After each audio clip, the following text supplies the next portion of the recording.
Students, आज पुराने video के साथ आपके सामने इंग्लिश वर्ड का आपके कल मैंने तक पर्याप्त समूह पढ़ाए हैं।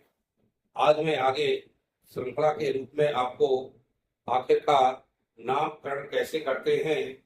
अभी तक आपने साधारण नाम पढ़े और साधारण नाम में मैंने पूरे क्रियात्मक समूहों के नाम आपको बताए हैं। अब क्रियात्मक समूहों के बाद आपके सामने नामनक्लेचर की बात करते हैं। नॉमेनक्लेचर मीन्स नामकरण। आखिरकार किसके नाम किस तरह से करते हैं ये हमको देखना है। तो नामकरण करने के नियम जो है वो आपको थोड़ा सा ध्यान रखिएगा, चाहे मेरे साथ नामकरण के नियम देखते चलिएगा। जब नामकरण के नियम आपसे बनने लगेंगे तो आप नामकरण आसानी से कर पाएंगे। जैसे साधारण नाम में मैंने अभी इतने सारे आपको बताए हैं, वो सब साधारण नाम के अंतर्गत आते हैं, साधारण नामों में। और इसके बाद नामकरण के पद्धतियां जो होती हैं वो तीन पद्धतियां पहले हुआ करती थी। एक होती थी साधारण पद्धति, दूसरी रूढ़ पद्धति और तीसरी होती थी IUPAC पद्धति। IUPAC पद्धति में नामकरण। तो वर्तमान में रूढ़ पद्धति पूर्ण रूपेण खत्म हो गई है। अब सिर्फ आया है आपका साधारण नामकरण और IUPAC नामकरण। IUPAC जो होते हैं आपने 10वीं क्लास में भी पढ़ा था। इसका जो पूरा नाम है सबसे पहले ध्यान जाए, इसका पूरा नाम आप लिख लें, international union of pure and applied chemistry. ये आपके IUPAC का पूरा नाम है, नोट कर ले, इंटरनेशनल यूनियन। हिंदी से लिख दे रहा उसका उच्चारण, इंटरनेशनल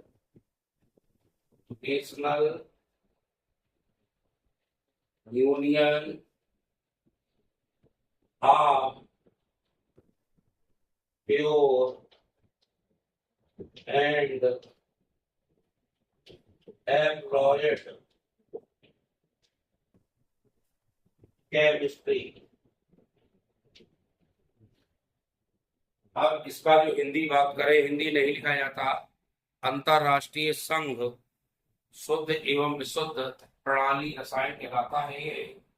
ये IUPAC का पूरा नाम है, इसकी पुष्टि अलग है। पहले इसको IUPAC नाम नहीं दिया गया था, सबसे पहले IUC कहा गया। IUC के बाद जब इस पर खोजें हुई और बहुत सारे वैज्ञानिक एक साथ हुए और बाद में इसका नाम पूर्ण दिया गया IUPAC, जिसका पूरा नाम international union of pure and applied chemistry है। या तुम नोट कर लें। इसमें सबसे पहले ध्यान देना है जब इनके नामकरण करते हैं, साधारण नाम तो आपने पढ़ लिए, लेकिन अब नामकरण आएंगे आपके कौन से पद्धति में, ये आएंगे IUPAC पद्धति में। अब मान लीजिए हमने यहाँ लिखा C4H10। अब आपने देखा यदि इसको हम श्रृंखला के रूप में लेंगे, संरचना के रूप में CH3 CH2 CH2 और CH3, आप देख लीजिए यहाँ पर हाइड्रोजन 10 हैं और कार्बन यहाँ पर आपके 4 हैं। ये ब्यूटेन कहलाता है। क्या कहलाता है? ब्यूटेन। अब जब इसके नामकरण करने की बारी आएगी तो इसको ऐसा लिखे CH3 CH CH3 और यहाँ पर भी CH3। इसको ऐसा भी लिख सकते हैं, लिख सकते देख ले, 3 त्रिका 9, एक 10 कार्बन है और यहाँ हाइड्रोजन है और 4 कार्बन आपको सामने दिख रहे हैं। इस तरह से यदि ये श्रृंखला आती है या और कुछ भी आ जाए, CH3 CH CH3 CH double bond CH2 2 3 4 और इस तरह से आया है। यह भी आप देख रहे हैं, यह भी कार्बन की श्रृंखला को पूर्ण करता है। 3 3 6 2 8 2 10। आप कार्बन की श्रृंखला को पूर्ण कैसे कर रहा है? यदि इस कार्बन की बात करें तो 2 हाइड्रोजन लगे, 2 हाइड्रोजन इसके 4 हो गए। इसकी करें तो एक ये है, एक ये 2 और 2 ये 4 हो गए। इस कार्बन की बात करें तो 1 2 3 ये हो गए, चौथा ये लगा है। इस कार्बन की बात करें 4। यानी इस तरह से हर कार्बन की हमें गिनती देखना पड़ेगी, क्योंकि हर कार्बन 4 संयुक्ता प्रदर्शित करता है। जब 4 संयुक्ता प्रदर्शित करेगा तो इस हिसाब से CH3 C वर्ण C। अब इस कार्बन में 3 1 4, इसमें 3 1 4, इसमें 3 और 1 1 4, और इस तरह से इसको लिख दिया मान लो हमने। ये श्रृंखलाएं हैं, ऐसी श्रृंखलाएं बनती हैं। अब आप देख रहे हैं कि जब इस तरह से श्रृंखला के रूप में तैयार किया जाएगा तो आखिरकार इनके नामकरण कैसे किए जाएंगे, ये आपको ध्यान रखना है। नामकरण करने के लिए सबसे पहले जो नियम है उस पर गौर करें। सबसे पहले हमको देखना पड़ता है, लंबी से लंबी श्रृंखला का चयन करते हैं। इसको मिटा दें, ये सभी स्टूडेंट ने नोट कर लिया होगा IUPAC नामकरण। तो चूंकि हमें ये नामकरण पढ़ना है तो हम इस पर गौर करेंगे। ये आपकी श्रृंखला लिखी है तो, और मैं एक एक श्रृंखला आपको बताऊंगा। हम मान लो हमने इसको इस रूप में लिखा, तो इसका जो पहला नियम है नोट कर लें। सबसे पहले हमें लंबी से लंबी श्रृंखला का चयन करना है। लंबी से लंबी श्रृंखला का तात्पर्य यह है, हम चाहे जिस तरह से काउंटिंग करें, लंबी श्रृंखला आनी चाहिए। काउंटिंग हमें कई जगह से करके देखना है, तो हमारी लंबी श्रृंखला आ रही है तो हमें उसी श्रृंखला का चयन करना है, हमें बाकी श्रृंखलाएं चयन नहीं करना। तो एक नियम तो हो गया कि लंबी से लंबी श्रृंखला का चयन करना है काउंटिंग करके, और जब श्रृंखला लंबी चयन हो जाएगी तो उसी को हम अंत में एल्केन श्रृंखला मानेंगे यदि सिंगल बॉन्ड सब में लगे। यदि डबल बॉन्ड लगे हैं तो श्रृंखला के रूप में अंत में ईन आएगा, उसी अंक को लिखेंगे और ईन के अंतर्गत इसको लिखा जाएगा। यदि डबल बॉन्ड लगे हैं तो आइन के अंतर्गत लिखा जाएगा, लेकिन उसमें अंक जरूर देंगे कि किस नंबर पर डबल बॉन्ड लगा है या किस नंबर में डबल बॉन्ड लगा है। ये हमको जरूर ध्यान देना पड़ेगा। और भी एक आज लेते हैं, हम थोड़ा सा भी आज स्टार्टिंग करते हैं ताकि आप लोगों को कहीं ज्यादा परेशानी ना आए। ये हमने CH3 CH2 और CH3 उस श्रृंखलाएं सी दिख रही हैं आपको। अभी सिर्फ सिंगल बॉन्ड की बात कर रहे हैं, हमने इसे डबल और ट्रिपल बॉन्ड वाला मिटा दिया है।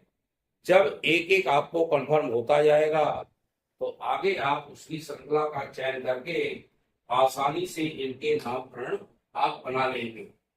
सबसे पहले हमने नियम बताया लंबी से लंबी श्रृंखला का चयन। गिनती कर लें, 1 2 3 4, 1 2 3, 1 2 3 4, 2 3 4 5। ये चूंकि कार्बन 2 है तो 2 गिनना पड़ेगा। क्या गिनना पड़ेगा? 2 ही गिनना पड़ेगा। यदि कार्बन की संख्या 3 लिखी हो तो हमें 3 गिनना पड़ेगा, 4 लिखी हो तो 4 गिनना पड़ेगा। काउंटिंग उस छोर से करते हैं। अब बात आई, पहला नियम क्या लिखा आपने?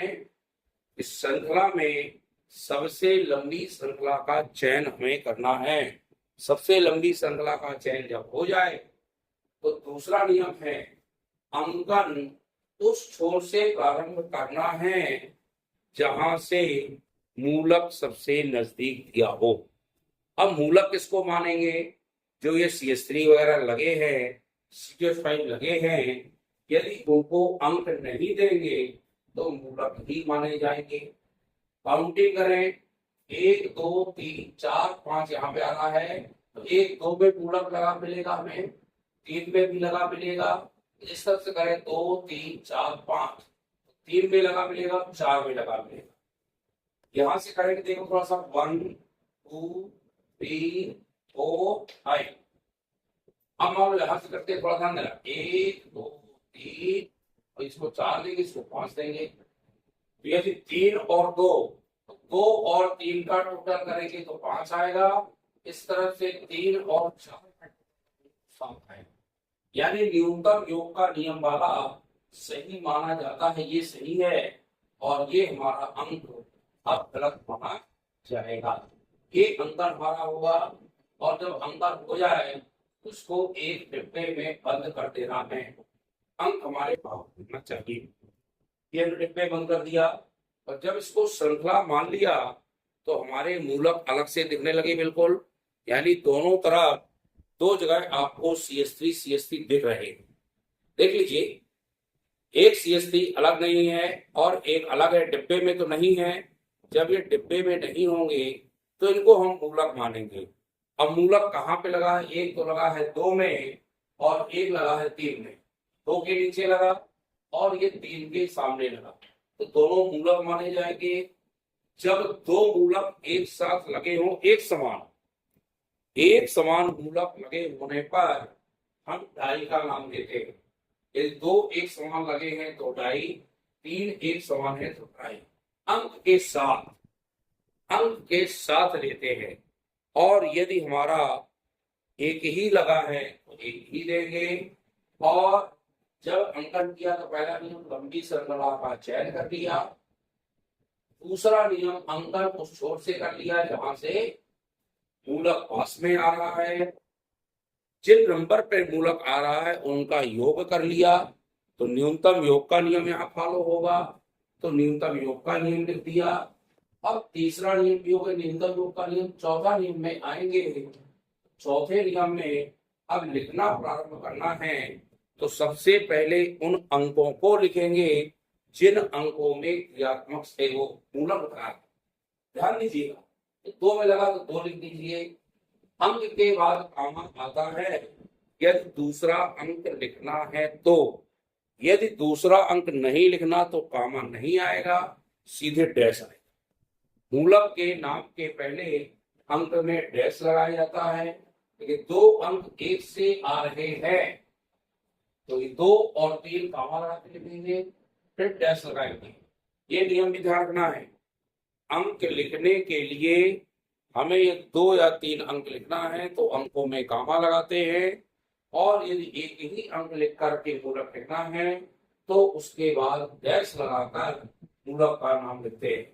चूंकि मैथिल दोनों है, मैथिल और मैथिल चूंकि 2 है, इसलिए एक शब्द आएगा डाई, और यहाँ पे लिखेंगे मैथिल। डाई मैथिल आ गया, देख लीजिएगा आराम से। 2 3 डाई मैथिल, 2 में लगा है मैथिल, 3 में लगा है मैथिल, तो 2 3 डाई मैथिल आएगा। और 5 श्रृंखला गई है। 5 में यदि हम सब जगह सिंगल बॉन्ड है तो एल्केन श्रृंखला मानते हैं, और एल्केन श्रृंखला 5 में कौन सी आती है? तो ये आपको पता है, पेंटेन आती है, पेंटेन। तो यहाँ पर हम पेंटेन लिखेंगे। तो 2 3 चूंकि 2 मैथिल लगे हैं तो डाई मैथिल और पेंटेन लिखा जाएगा। अब हम इसका अंकन करें, 1 2 3 4 5, 1 2 3 4, 1 2 3 4, 1 2 3 4 5। सब जगह से 5 आ रहा है। यहाँ से यदि करें 2 में मूलक, यहाँ से करें तो 2 में मूलक, यहाँ से करें तो 3 में मूलक, इसलिए हम सीधी सी श्रृंखला मान रहे 1 2 3 4 5। ये जब हमारी श्रृंखला होगी इसे हमें डिब्बे में बंद कर देना है। जब इसको डिब्बे में बंद करेंगे तो हमारे मूलक अलग दिखने लगे। एक तो 2 में लगा है और एक 3 में लगा है, वही फिर से आ गया 2 3। यहाँ पे आएगा डाई मैथिल, 2 में लगे ना, 2 में डाई होते हैं, 2 में भी CH3 और 3 में भी CH3। 5 में फिर वही बनेगा पेंटेन, क्योंकि इसमें भी सब जगह सिंगल बॉन्ड है। सिंगल बॉन्ड में N शब्द का प्रयोग करते हैं, यहाँ पे पेंटेन आएगा। वही नाम है लेकिन श्रृंखलाएं बदली हैं, आप देख रहे हैं। इसमें करें तो 1 2 3 1 2 3 1 2 3 17 3 आ रही है। 1 2 3 करेंगे, इसको डिब्बे में बंद करेंगे तो मूलक हमारा अलग दिखने लगा। किस नंबर पे? 2 नंबर पे।